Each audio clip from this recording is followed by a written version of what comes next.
Apocalipsis explicado por versículo, por Urias Smith. Capítulo 9. Las 7 trompetas. Continuación. Una explicación de la lectora. Antes de iniciar la lectura del libro, este capítulo trata de la caída del Imperio Romano Oriental, cuya capital era Constantinopla. Pues en las primeras 4 trompetas, Roma occidental había caído por causa de los ataques bárbaros. En este capítulo veremos cómo una religión falsa surge, que es el maometismo, cuyo profeta era Mahoma, y produce el azote de la iglesia falsa romana católica, cuya descripción leeremos a lo largo de las trompetas restantes. Iniciamos la lectura. Apocalipsis capítulo 9, versículo 1. El quinto ángel tocó la trompeta, y vi una estrella que caía del cielo a la tierra, y le fue dada la llave del pozo del abismo. Para la exposición de esta trompeta nos basaremos de nuevo en los escritos del señor Kate. Este escritor dice sinceramente: difícilmente hay un acuerdo tan uniforme entre los intérpretes en relación con cualquier otra parte del Apocalipsis como el que se refiere a la aplicación de la quinta y sexta trompeta, o del primer y segundo ay, a los sarracenos y a los turcos. Es tan obvio que difícilmente puede ser mal interpretado. En lugar de uno o dos versículos que identifican a cada uno, todo el noveno capítulo del Apocalipsis, en partes iguales, está ocupado con una descripción de ambos. El Imperio Romano decayó, al igual como surgió, por conquista, pero los sarracenos y los turcos fueron los instrumentos por los cuales la religión falsa se convirtió en el azote de una iglesia apóstata. Y por eso, en lugar de que la quinta y sexta trompeta, como los anteriores, se designen con ese solo nombre, se llaman ayes. Constantinopla, capital de Roma Oriental, fue asediada por primera vez después de la extinción del Imperio Occidental, cuyo capital estaba en Roma, por Cosroes, el rey de Persia. Una estrella cayó del cielo a la tierra y a él se le dio la llave del pozo sin fondo. Mientras el monarca persa contemplaba las maravillas de su ingenio y poder, recibió una epístola de un oscuro ciudadano de la Meca, invitándolo a reconocer a Mahoma como el apóstol de Dios. Rechazó la invitación y destrozó la epístola. Es así, exclamó el profeta árabe, como Dios romperá el reino y rechazará la súplica de Cosroes. Situado al borde de estos dos imperios de Oriente, Mahoma observó con alegría secreta el progreso de la destrucción mutua y en medio de los triunfos persas se aventuró a predecir que antes de que transcurrieran muchos años, la victoria volverían de nuevo a los estandartes de los romanos. En la época en que se dice que se entregó esta predicción, ninguna profecía podía estar más alejada de su cumplimiento, ya que los primeros 12 años de Heraclio anunciaban la cercanía de la disolución del imperio, en este caso el romano. No fue como aquel calificativo de Atila, que la estrella cayó sobre un único lugar, sino sobre la tierra. Cosroes subyugó las posesiones romanas en Asia y África, y el imperio romano en ese periodo fue reducido a los muros de Constantinopla, con el remanente de Grecia, Italia y África y algunas ciudades marítimas desde Tiro hasta Trebisonda, de la costa asiática. La experiencia de 6 años persuadió finalmente al monarca persa a renunciar a la conquista de Constantinopla y a especificar el tributo anual del rescate del imperio romano: 1000 talentos de oro, 1000 talentos de plata, 1000 túnicas de seda, 1000 caballos y 1000 vírgenes. Heraclio se adhirió a esas ignominiosas condiciones, pero el tiempo y el espacio que obtuvo y para reunir estos tesoros de la pobreza del Oriente, los empleó industriosamente en la preparación de un ataque audaz y desesperado. El rey de Persia despreciaba al oscuro sarraceno y se burlaban del mensaje del pretendido profeta de la Meca. Incluso el derrocamiento del Imperio Romano no habría abierto una puerta para el maometismo, ni para el progreso de los sarracenos, propagadores armados de una impostura, aunque el monarca de los persas y el chagán de los ávaros, que era el sucesor de Atila, se hubieran repartido entre ellos los restos del reino de los Césares. El propio Cosroes cayó. La monarquía persa y romana se agotaron mutuamente y antes de que una espada fuera puesta en las manos del falso profeta, fue arrancada de las manos de aquellos que habrían frenado su trayectoria y aplastado su poder. Desde los días de Escipión y Aníbal, no se ha intentado ningún emprendimiento más audaz que el que logró Heraclio para la liberación del imperio. Exploró su peligroso camino a través del Mar Negro y las montañas de Armenia. Penetró en el corazón de Persia y llamó a los ejércitos del gran rey a la defensa de su país sangrante. En la batalla de Nínive, que se libró ferozmente desde el amanecer hasta hora undécima, se tomaron 28 estandartes de los persas, además de los que pudieron haber estado rotos o desgarrados. La mayor parte de su ejército fue descuartizado y los vencedores ocultaron sus propias pérdidas. Pasaron la noche en el campo. Las ciudades y los palacios de Asiria fueron abiertas por primera vez para los romanos. El emperador romano no se fortaleció con las conquistas que consiguió, y un camino fue preparado al mismo tiempo por los mismos medios para la multitud de sarracenos de Arabia, quienes como langostas de la misma región, propagando en su curso el oscuro y engañoso credo maometano, no tardaron en extenderlo tanto al imperio persa como al imperio romano. No se podría decir una ilustración más completa de este hecho que la que proporciona en las palabras finales el capítulo del escritor Gibbon, del que se toman los extractos anteriores. Aunque se había formado un ejército victorioso bajo el estandarte de Heraclio, el esfuerzo antinatural parece haber agotado más que ejercitado su fuerza. Mientras el emperador triunfaba en Constantinopla o Jerusalén, una oscura ciudad de los confines de Siria fue saqueada por los sarracenos y cortaron en pedazos a algunas tropas que avanzaron en su auxilio. Un hecho ordinario y trivial, si no hubiera sido el preludio de una poderosa revolución. Estos ladrones eran los apóstoles de Mahoma. Su favor fanático había surgido del desierto y en los últimos 8 años de su reinado, Heraclio perdió ante los árabes las mismas provincias que había rescatado de los persas. El espíritu de fraude y entusiasmo cuya morada no están en los cielos fue liberado en la tierra. El pozo sin fondo no necesitaba más que una llave para abrirlo. Y esa llave fue la caída de Cosroes, rey persa. Había rasgado desdeñosamente la carta de un oscuro ciudadano de la Meca.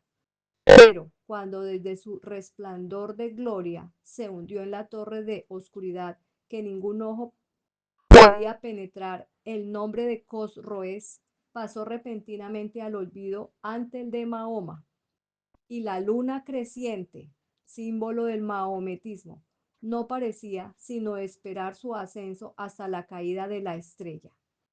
Cosroes, después de su completa desgracia y pérdida del imperio, fue asesinado en el año 628. En el año 629 está marcado por la conquista de Arabia y la primera guerra de los maometanos contra el imperio romano. Y el quinto ángel tocó la trompeta, y vi una estrella caer del cielo a la tierra, y se le dio la llave del pozo sin fondo, y abrió el pozo sin fondo. Él cayó a la tierra cuando la fuerza del imperio romano se agotó, y el gran rey de Oriente yacía muerto en su torre de oscuridad. El saqueo de una oscura ciudad en las fronteras de Siria fue el preludio de una poderosa revolución. Los ladrones eran los apóstoles de Mahoma y su valor fanático emergió del desierto. Explicación del pozo sin fondo. El significado de este término puede aprenderse del griego, que se define como profundo, sin fondo, hondo, y puede referirse a cualquier lugar baldío, desolado y sin cultivar. Se aplica a la tierra en su estado original del caos. Léase Génesis 1:2. En este caso puede referirse apropiadamente a los desechos desconocidos del desierto árabe, de cuyas fronteras salieron las hordas de sarracenos como enjambres de langostas, y la caída de Corroés, el rey de Persia, puede ser representada como la apertura del pozo sin fondo, ya que preparó el camino para que los seguidores de Mahoma salieran de su oscuro país y propagaran sus engañosas doctrinas con fuego y espada, hasta haber extendido sus tinieblas por todo el imperio oriental. Apocalipsis capítulo 9, versículo 2. Y abrió el pozo del abismo, y salió del pozo su humo, como el humo de un gran horno, y el sol y el aire se oscurecieron a causa del humo del pozo. Como el nocivo y hasta mortal vapor de los vientos, particularmente del suroeste, difunden en Arabia, el mahometismo difundió desde allí su influencia pestilente, surgió tan repentinamente y se extendió tan ampliamente como el humo que sale del pozo, el humo de un gran horno. Tal es el símbolo adecuado de la religión de Mahoma, por sí misma o en comparación con la luz pura del Evangelio de Jesús. No era como este último, una luz del cielo, sino un humo salido del pozo sin fondo. Apocalipsis capítulo 9, versículo 3. Y del humo salieron langostas sobre la tierra, y se le dio poder como tiene poder los escorpiones en la tierra. Se instauró una religión falsa, aunque era el azote de las transgresiones y de la idolatría llenó al mundo de oscuridad y engaño, y enjambres de sarracenos como langostas cubrieron la tierra y rápidamente extendieron sus estragos sobre el imperio romano, de este a oeste. El granizo descendió de las costas congeladas del Báltico. La montaña ardiente cayó sobre el mar desde África, y las langostas, el símbolo adecuado de los árabes, salieron de Arabia, su región natal, y llegaron como destructores, propagando una nueva doctrina e incitando a la rapiña y a la violencia por motivo de interés y religión. Se puede dar una ilustración aún más específica del poder como el de los escorpiones que les fue dado. No solo su ataque fue rápido y vigoroso, sino que la agradable sensibilidad del honor, que pesa más el insulto que la injuria, derrama su veneno mortal sobre las disputas de los árabes.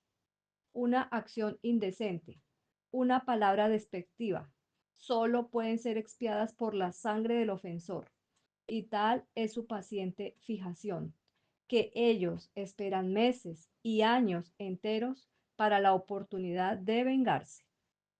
Apocalipsis capítulo 9, versículo 4. Y se les ordenó que no hicieran daño a la hierba de la tierra, ni a ninguna cosa verde, ni a ningún árbol, sino solo a aquellos hombres que no tienen el sello de Dios en sus frentes. Después de la muerte de Mahoma, le sucedió al mando Abu Bekr en el año 632 después de Cristo, quien tan pronto como estableció juntamente su autoridad y gobierno, envió una carta circular a las tribus árabes, de la que se extrae lo siguiente. Cuando luchéis en la batalla del Señor, conducíos como hombres, sin volver la espalda, pero que vuestra victoria no se manche con la sangre de las mujeres y niños. No destruyáis las palmeras, ni queméis campos de trigo. No cortéis árboles frutales, ni hagáis daño al ganado, solo al que matéis para comer. Cuando hagáis algún pacto o acuerdo, mantenedlo, y sed fieles a vuestra palabra. A medida que vayáis avanzando, encontrarás algunas personas religiosas que viven retiradas en monasterios y se proponen servir a Dios de una manera, déjala en paz. Y no las mates ni destruyas sus monasterios. Y encontraréis otra clase de personas que pertenecen a la sinagoga de Satanás, que llevan la coronilla de la cabeza afeitada. No dudéis en partirles el cráneo y no les deis cuartel hasta que se conviertan en mahometanos o paguen el tributo. No se dice en la profecía ni en la historia que los mandatos más humanos fueran tan escrupulosamente obedecidos como el mandato feroz, pero así se le ordenó, y las anteriores son las únicas instrucciones registradas por el escritor Gibbon, tal como fueron dadas por Abubeker a los jefes, cuyo deber era emitir las órdenes a todas las huestes sarracenas. Las órdenes son igualmente discriminantes con la predicción, como si el propio califa hubiera actuado en obediencia conocida y directa a un manifiesto más elevado que el del hombre mortal, y el mismo acto de salir a luchar contra la religión de Jesús y propagar el mahometismo en su lugar. Él repitió las palabras que fueron predichas en la revelación de Jesucristo, que él diría. Explicación del sello de Dios en sus frentes. En los comentarios sobre el capítulo 7, versículo 1 al 3 del Apocalipsis, se ha mostrado que el sello de Dios es el sábado del cuarto mandamiento, y la historia no guarda silencio sobre el hecho de que ha habido observadores del verdadero sábado a lo largo de la presente dispensación. Pero la pregunta que se ha planteado aquí con muchos es, ¿quiénes eran estos hombres que en ese momento tenían el sello de Dios en sus frentes y por qué, por lo tanto, quedaron exentos de la opresión mahometana? Que el lector tenga presente el hecho ya aludido de que ha habido quienes a lo largo de toda esta dispensación han tenido el sello de Dios en sus frentes o han sido inteligentes observadores del verdadero sábado, y que considere además que lo que la profecía afirma es que los ataques de este desolador poder turco no están dirigidos contra ellos sino contra otra clase. El sujeto queda así liberado de toda dificultad, pues eso es todo lo que la profecía afirma realmente. Solo una clase de personas es directamente mencionada en el texto, a saber, aquellos que no tienen el sello de Dios en sus frentes. Y la preservación de aquellos que tienen el sello de Dios es mencionada solo por implicación. En consecuencia, no sabemos por la historia que ninguno de ellos estuvieran implicados en ninguna de las calamidades infligidas por los sarracenos contra los objetos de su odio. Fueron contratados contra otra clase de hombres, y la destrucción que ha de sobrevenir a esta clase de hombres no se pone en contraste con la preservación de otros hombres, sino solo con la de los frutos y el verdor de la tierra. Así, no dañes la hierba, los árboles y ninguna cosa verde, sino solo a cierta clase de hombres. Y en cumplimiento de ello, tenemos el extraño espectáculo de un ejército de invasores que perdonan las cosas que tales ejércitos suelen destruir, a saber, el aspecto y las producciones de la naturaleza, y en cumplimiento de su permiso para herir a los hombres que no tenían el sello de Dios en la frente, hendieron los cráneos de una clase de religiosos con la coronilla de la cabeza afeitada que pertenecía a la sinagoga de Satanás. Se trataba sin duda de una clase de monjes o de alguna otra división de la Iglesia Católica Romana. Contra ellos se dirigieron las armas de los maometanos y nos parece que hay una peculiar idoneidad, sino un designio en describirlos como aquellos que no tenían el sello de Dios en sus frentes, ya que esa es la misma iglesia que ha robado el sello de la ley de Dios, arrancando el verdadero sábado y erigiendo una falsificación en su lugar. Y no entendemos ni por la profecía ni por la historia que aquellas personas a las que Abu Bakr encargó a sus seguidores que no molestaran estuvieran en posesión del sello de Dios o que constituyeran necesariamente el pueblo de Dios. El escaso testimonio del escritor Gibbon no nos informa de quiénes eran y por qué razón fueron perdonados, y no tenemos otros medios para saberlo, pero tenemos todas las razones para creer que ninguno de los que tenían el sello de Dios fue perturbado, mientras que otra clase fue enfáticamente no lo tenía, fue pasada a cuchillo y así se cumplen ampliamente las especificaciones de la profecía. Apocalipsis capítulo 9 versículo 5. Y les fue dado que no los matasen, sino que fuesen atormentados durante 5 meses. Y su tormento era como el tormento de los escorpiones cuando golpean a un hombre. Sus constantes incursiones en el territorio romano y los frecuentes asaltos a la misma Constantinopla fueron un tormento incesante en todo el imperio, y sin embargo no pudieron someterlo eficazmente a pesar del largo periodo al que después se aludió más directamente, durante el cual continuaron, mediante ataques incesantes, afligiendo gravemente a una iglesia idólatra, de la que el Papa era la cabeza. Su misión era atormentar y luego herir, pero no matar o destruir completamente. La maravilla fue que no lo hicieron. Esto es en referencia a los 5 meses. Leer el capítulo 9, versículo 10. Apocalipsis capítulo 9, versículo 6.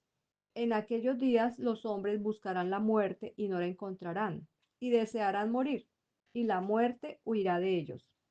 Los hombres estaban cansados de la vida, cuando la vida solo se perdonaba para renovar la desdicha, y cuando todo lo que consideraban sagrado era violado, y todo lo que apreciaban estaba constantemente en peligro, y los salvajes sarracenos dominaban sobre ellos, o solo les dejaban un reposo momentáneo, siempre susceptible de ser interrumpido súbita y violentamente, como por la picadura de un escorpión. Apocalipsis capítulo 9, versículo 7. Y las formas de las langostas eran como caballos preparados para la batalla, y en sus cabezas había como una corona de oro, y sus rostros como rostros de hombres. El caballo árabe toma la delantera en todo el mundo, y la habilidad en la equitación es el arte y la ciencia de Arabia. Y los espinosos árabes, veloces como langostas y armados como escorpiones, listos para lanzarse en el momento, estaban siempre preparados para la batalla. Y sobre sus cabezas habían como coronas de oro.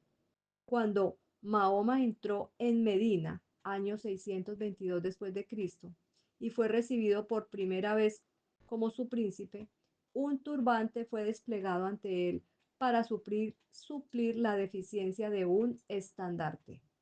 Los turbantes de los sarracenos, como una corona, eran su adorno y su alarde. El rico botín les proveía abundantemente y los renovaba con frecuencia. Asumían el turbante es proverbialmente convertirse en musulmán, y los árabes se distinguían antiguamente por las mitras que llevaban. Y sus rostros eran como los rostros de hombres. La gravedad y la firmeza de la mente del árabe es evidente en su comportamiento exterior.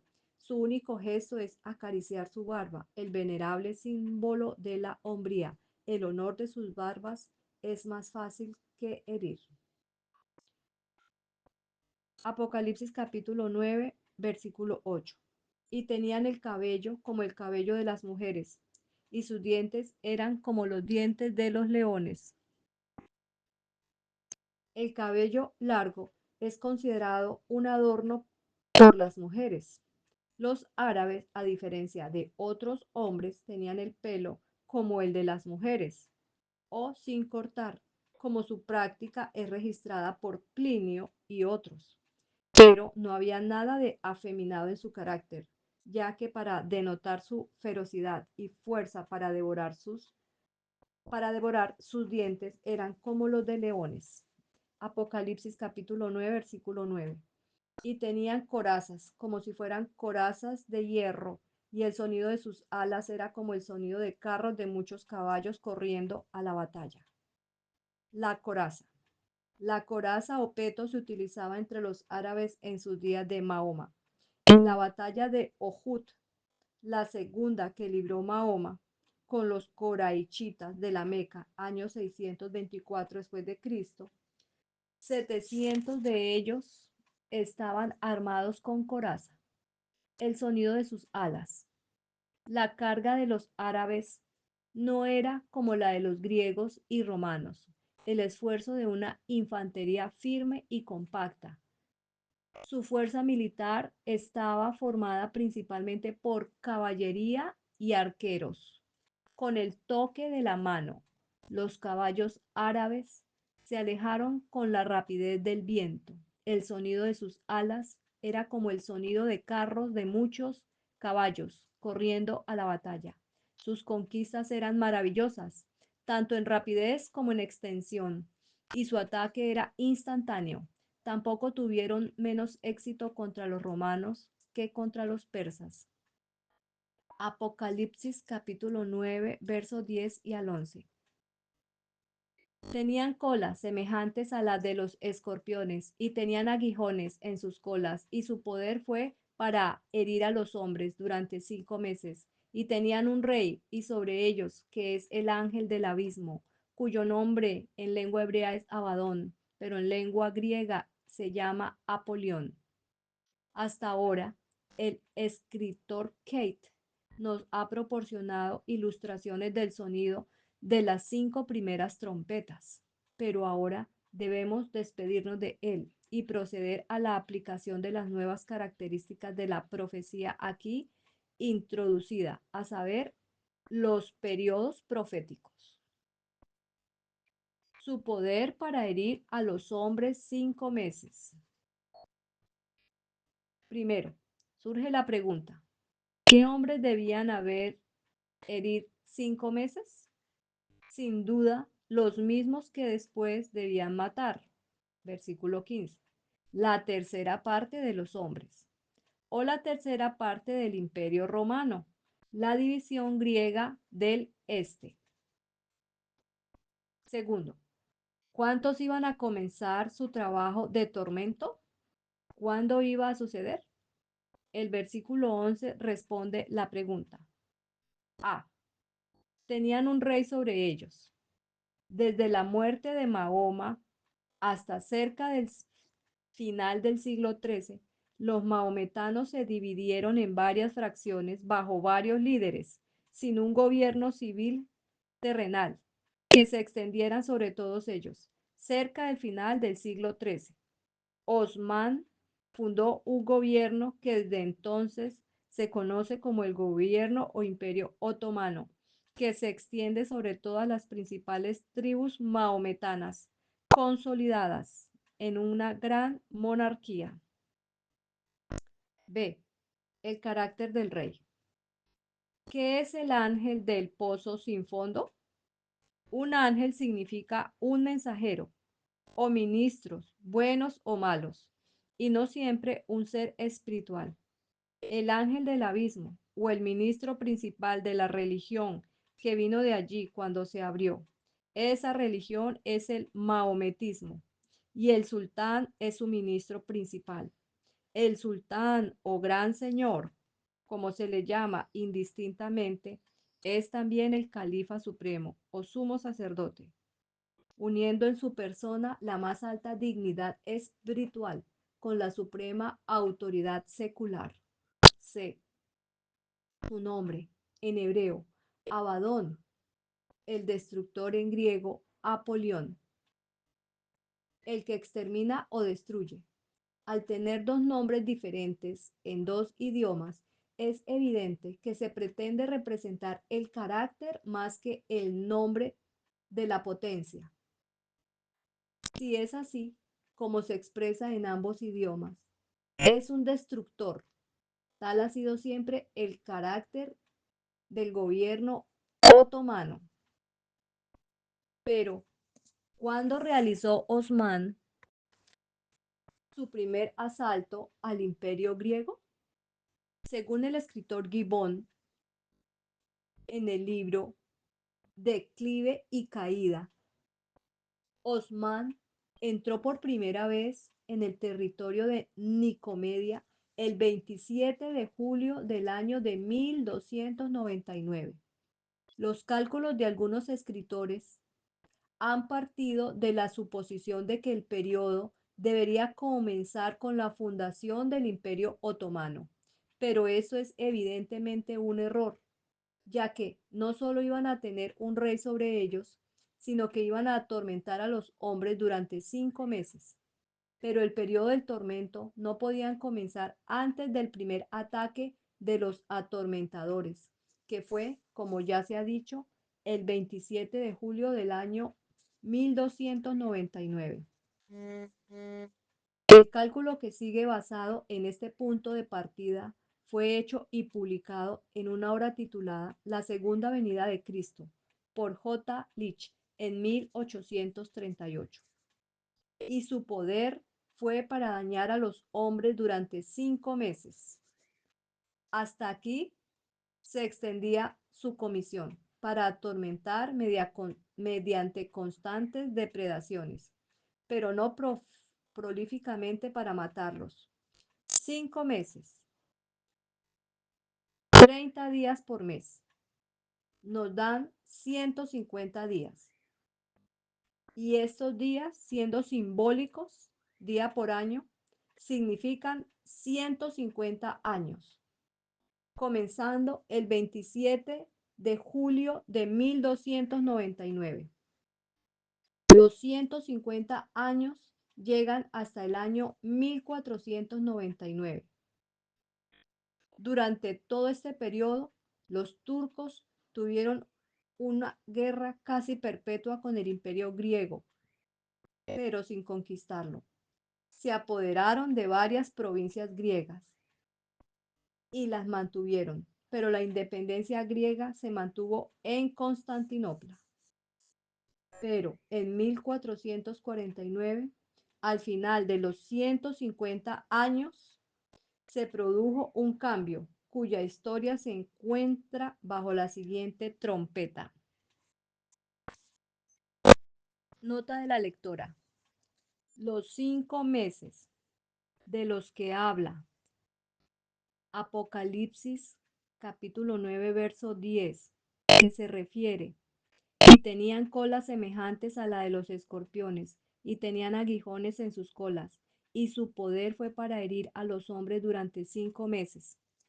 Los 5 meses son 150 días literales, pues en la profecía se entiende que día corresponde a un año proféticamente. Si multiplicamos 5 meses por 30 nos da 150 días. Entonces se convierte inmediatamente en la profecía en 150 años. Esos 150 años inician desde 1299, el 27 de julio, cuando se hizo por primera vez un ataque en el territorio de Nicomedia. Le sumamos 150 años y eso nos lleva al año 1449. En el año 1449 es que terminan los 150 años o 5 meses proféticos de los que nos habla en el tiempo en que iba a infligir daño, según relata el versículo 10 de Apocalipsis 9. Continuemos en la lectura. Apocalipsis capítulo 9, versículo 12 al 15. Un ay ha pasado, y aquí que vienen dos ayes más después. Y el sexto ángel tocó la trompeta, y oí una voz desde los cuatro cuernos del altar de oro que están delante de Dios, diciendo al sexto ángel que tenía la trompeta: desata a los cuatro ángeles que están atados en el gran río Éufrates. Y fueron desatados los cuatro ángeles que estaban preparados para una hora, un día y un mes y un año, para matar a la tercera parte de los hombres. El primer ay debía continuar desde el surgimiento del mahometismo hasta el final de los 5 meses. Entonces el primer ay debía terminar y el segundo debía comenzar. Y cuando sonó el sexto ángel, se le ordenó que quitara las restricciones que se habían impuesto a la nación por las que se limitaba a la labor de atormentar a los hombres, y su comisión se amplió para permitirles matar a la tercera parte de los hombres. Esta orden vino de los cuatro cuernos del altar de oro. Los cuatro ángeles eran los cuatro principales sultanes o sultanías de las que se componía el Imperio Otomano, situado en el país regado por el gran río Éufrates. Estas sultanías estaban situadas en Alepo, Iconio, Damasco y Bagdad. Anteriormente habían sido restringidas, pero Dios lo ordenó y fueron desatadas. En el año 1449, Juan Paleólogo, el emperador griego, murió, pero no dejó hijos para heredar su trono, y Constantino, su hermano, le sucedió, pero no se atrevió a subir al trono sin el consentimiento de Amurat, el sultán turco. Por lo tanto, envió embajadores para pedir su consentimiento y lo obtuvo antes de presumir de llamarse soberano. Sea este hecho histórico cuidadosamente examinado en conexión con las predicciones dadas arriba. No se trató de un asalto violento a los griegos, por el cual su imperio fue derrocado y su independencia arrebatada, sino simplemente una entrega voluntaria de esta independencia en manos de los turcos. La autoridad y la supremacía del poder turco fueron reconocidas cuando Constantino virtualmente dijo: no puedo reinar a menos que ustedes lo permitan. Los cuatro ángeles fueron liberados por una hora, un día, un mes y un año, para matar a la tercera parte de los hombres. Este periodo suma 391 años y 15 días, durante los cuales su supremacía otomana debía existir en Constantinopla. Así, un año profético son 360 días proféticos o 360 años literales.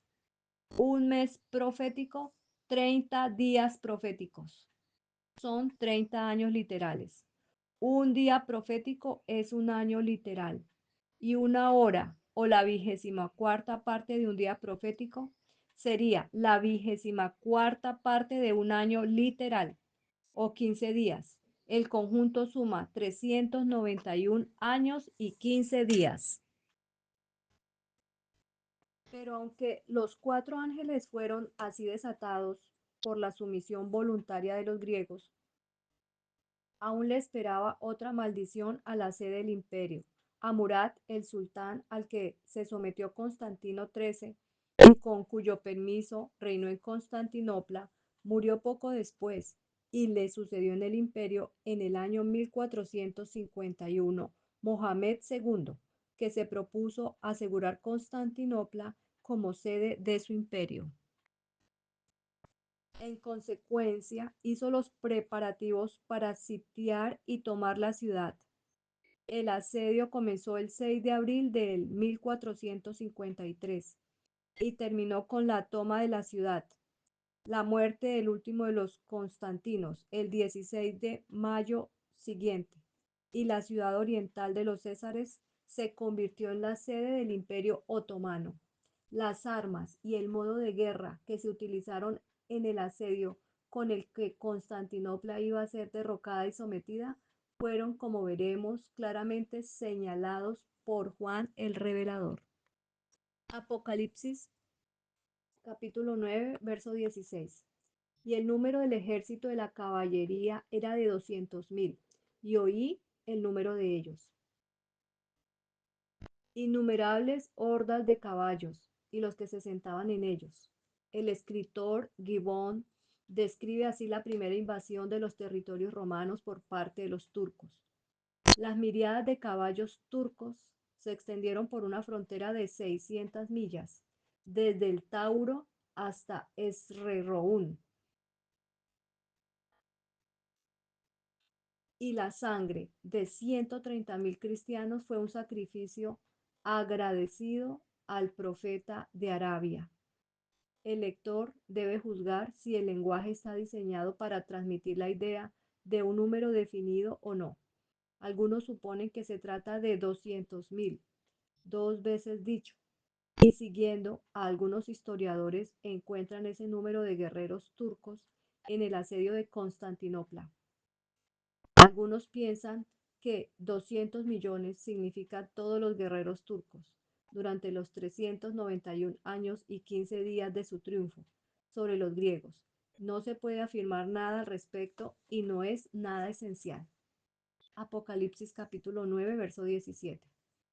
Y así vi a los caballos en la visión y a los que estaban sentados sobre ellos, que tenían corazas de fuego y de jacinto y de azufre, y las cabezas de los caballos eran como cabezas de leones, y de sus bocas salían fuego, humo y azufre. La primera parte de esta descripción puede hacer referencia al aspecto de estos jinetes. El fuego que representa un color representa el rojo, siendo una forma frecuente de expresión, tan rojo como el fuego. El jacinto no es lo es para el azul y el azufre para el amarillo. Y estos colores predominan en gran medida en la vestimenta de estos guerreros. De modo que la descripción, según esta visión, se cumpliría con precisión en el uniforme turco, que estaba compuesto en gran parte de rojo o escarlata, azul y amarillo. Las cabezas de los caballos tenían el aspecto de cabezas de leones, para denotar su fuerza, valor y fiereza, mientras que la última parte del verso se refiere sin duda al uso de la pólvora y las armas de fuego con fines bélicos, que entonces se habían introducido recientemente.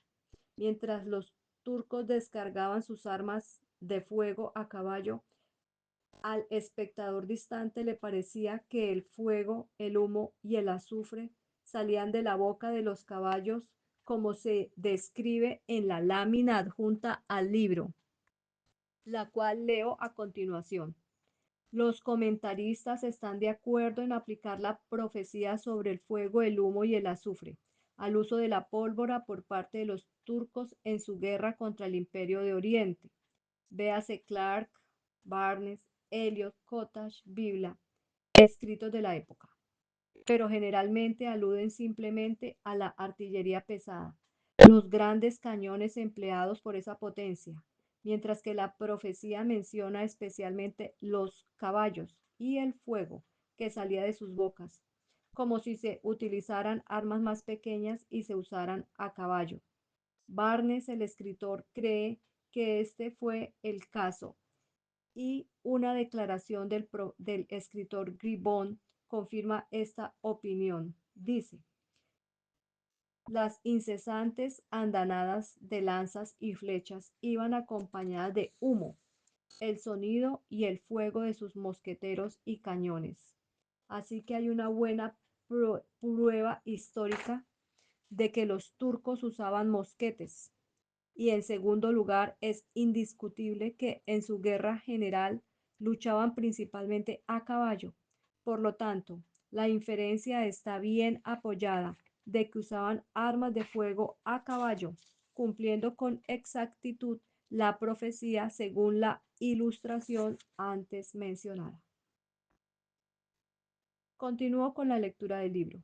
Con respecto al uso de armas de fuego por parte de los turcos en su campaña contra Constantinopla, el escritor Eliot escribe y dice lo siguiente: fue debido al fuego y al humo y al azufre y a la artillería y a las armas de fuego que Mahoma que la muerte de la tercera parte de los hombres, es decir, la captura de Constantinopla y por consecuencia la destrucción del imperio griego, se debía. 11 siglos y más habían transcurrido desde su fundación por Constantino. En el transcurso de los mismos, godos, hunos, ávaros, persas, búlgaros, sarracenos, rusos y por supuesto los propios turcos otomanos habían realizado sus asaltos hostiles y la habían sitiado. Pero los fortificadores y las fortificaciones eran impenetrables para ellos. Constantinopla sobrevivió y con ella el imperio griego. De ahí la ansiedad del sultán Mahoma por encontrar aquello que eliminaría el obstáculo.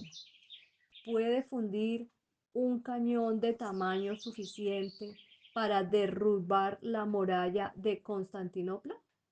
Fue su pregunta al fundidor de cañones, que le abandonó. Entonces se estableció la fundición en Adrianápolis.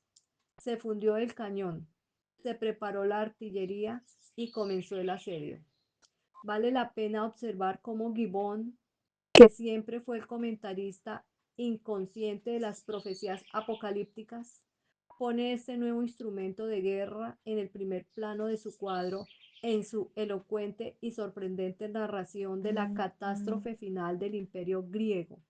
En la preparación de la misma cuenta la historia de la reciente invención de la pólvora, esa mezcla de salitre, azufre y carbón vegetal. Habla de su uso anterior por el sultán Amurad y también, como ya ha mencionado, de la fundación de Mahoma de cañones más grandes en Adrianápolis. Luego, en el progreso del propio asedio, describe cómo las salvas de lanzas y flechas fueron acompañadas por el humo, el sonido de fuego y de la mosquetería y el cañón. Como el largo despliegue de la artillería turca se dirigió contra las murallas con 14 baterías, haciendo retumbar a la vez los lugares más accesibles, como las fortificaciones que habían resistido durante siglos la violencia hostil, fueron desmanteladas. Por todas partes, por los cañones otomanos, se abrieron murallas, brechas, y cerca de la puerta de San Romano 4 torres fueron demolidas hasta el suelo, como mientras desde las líneas, las galeras y el puente, la artillería otomana atronaba por todos lados el campamento y la ciudad. Los griegos y los turcos se vieron envueltos en una nube de humo que solo podría disiparse con la liberación o la destrucción final del Imperio Romano. Como las dobles murallas fueron reducidas por los cañones a un montón de ruinas y como los turcos finalmente se precipitaron a través de las brechas. Constantinopla fue sometida, su imperio subvertido y su religión pisoteada en el polvo de las conquistas musulmanes. Digo que merece la pena observar la forma tan marcada y sorprendente en que Gibbon atribuye la toma de la ciudad y, por tanto, la destrucción del imperio a la artillería otomana, porque ¿qué es sino un comentario sobre las palabras de nuestra profecía? Por estos tres fue muerta la tercera parte de los hombres, por el fuego, por el humo y por el azufre que salía de sus bocas. Apocalipsis capítulo 9, verso 18 y 19. Por estos tres fue muerta la tercera parte de los hombres, por el fuego, por el humo y por el azufre que salía de sus bocas. Porque su poder está en su boca y en sus colas, pues sus colas eran como serpientes y tenían cabezas y con ellas hacen daño. Estos versículos expresan el efecto mortal del nuevo modo de guerra introducidos. Fue por medio de estos agentes, pólvora, armas de fuego y cañones, que Constantinopla fue finalmente vencida y entregada en manos de los turcos.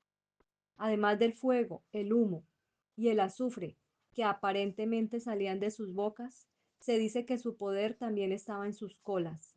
Es un hecho notable que la cola del caballo es un estandarte turco bien conocido, un símbolo de cargo y autoridad. El significado de la expresión parece ser que sus colas eran el símbolo o el emblema de su autoridad. La imagen que se le presentó a Juan parece haber sido que vio a los caballos arrojando fuego y humo, y por lo que es igualmente extraño, vio que su poder de propagar la desolación estaba relacionado con las colas de los caballos.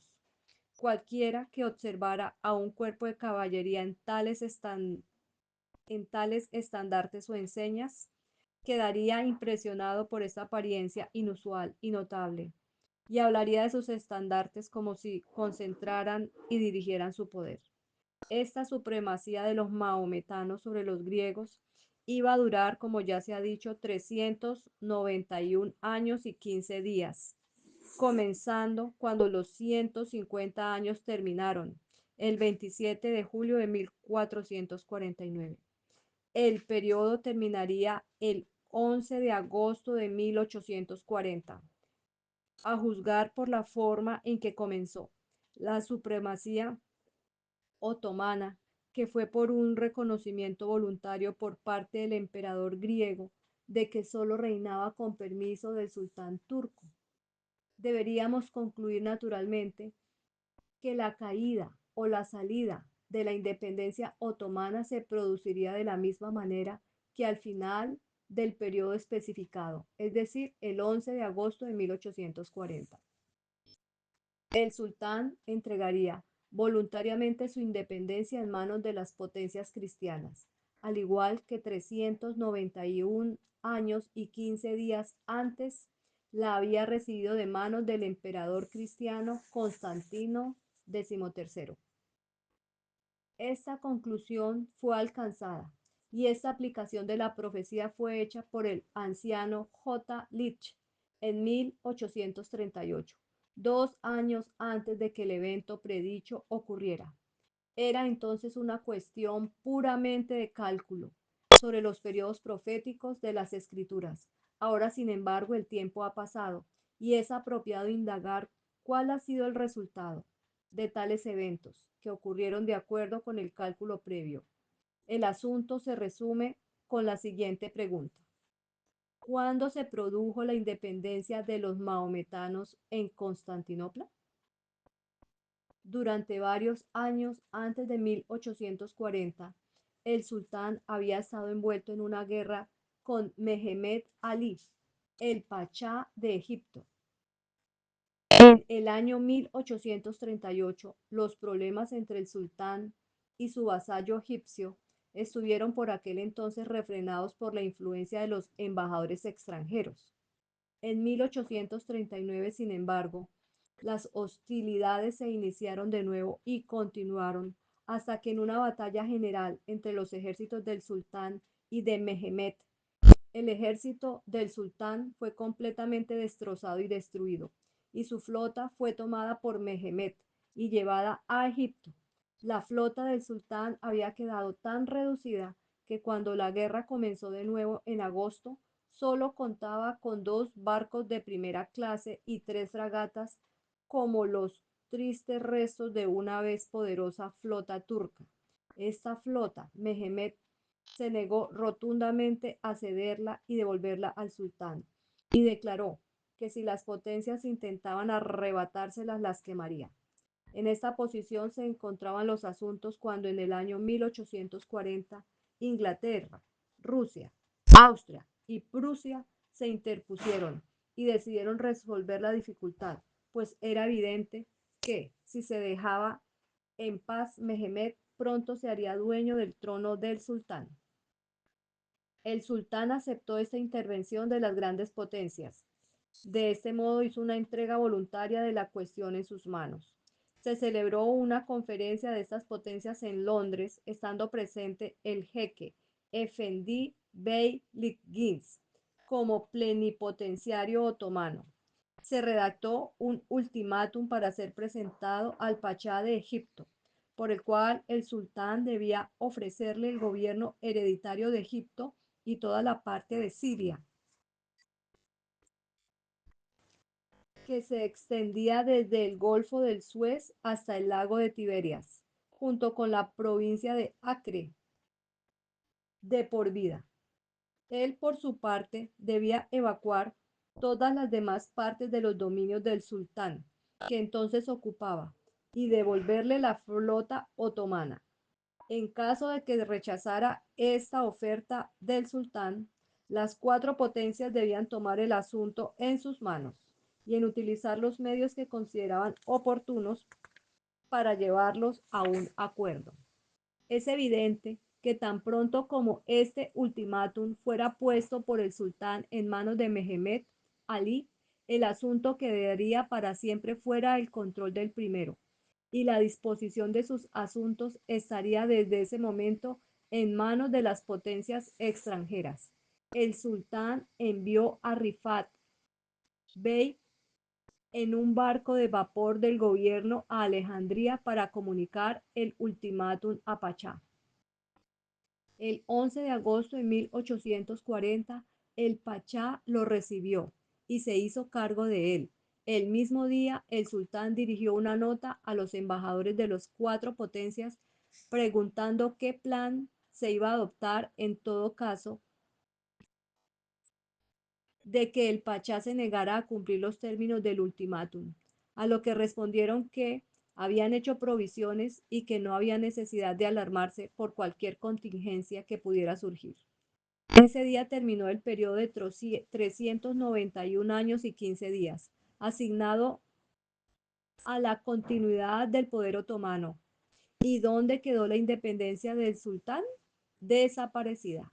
¿Quiénes, ¿Quiénes tenían en sus manos la supremacía del imperio otomano?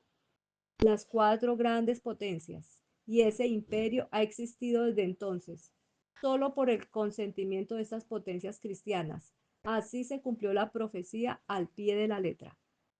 Desde la primera publicación del cálculo de este asunto, en el año 1838, antes mencionado, el momento fijado para el cumplimiento de la profecía, el 11 de agosto de 1840, fue observado por miles de personas con intenso interés. El cumplimiento exacto del acontecimiento predicho, mostrando cómo lo hizo la correcta aplicación de la profecía, dio un poderoso impulso al gran movimiento adventista, que entonces comenzaba a atraer la atención del mundo. Apocalipsis capítulo 9 versículos 20 y 21. Y el resto de los hombres que no fueron muertos por estas plagas, pero no se arrepintieron de las obras de sus manos, de que debían de adorar a los demonios y a los ídolos de oro, de plata, de bronce, de piedra y de madera, los cuales no pueden ver, ni oír, ni andar. Tampoco se arrepintieron de sus asesinatos, ni de sus hechicerías, ni de su fornicación, ni de sus robos. Dios tiene el propósito de que los hombres tomen nota de sus juicios y reciban las lecciones que con ellos quiere transmitir. Pero, qué lentos son para aprender y qué ciegos a las indicaciones de las providencias. Los acontecimientos que se produjeron bajo la sexta trompeta constituyeron el segundo ay. Sin embargo, estos juicios no condujeron a ninguna mejora en las costumbres y la moral de los hombres. Los que escaparon de ellos no aprendieron nada por su manifestación en la tierra.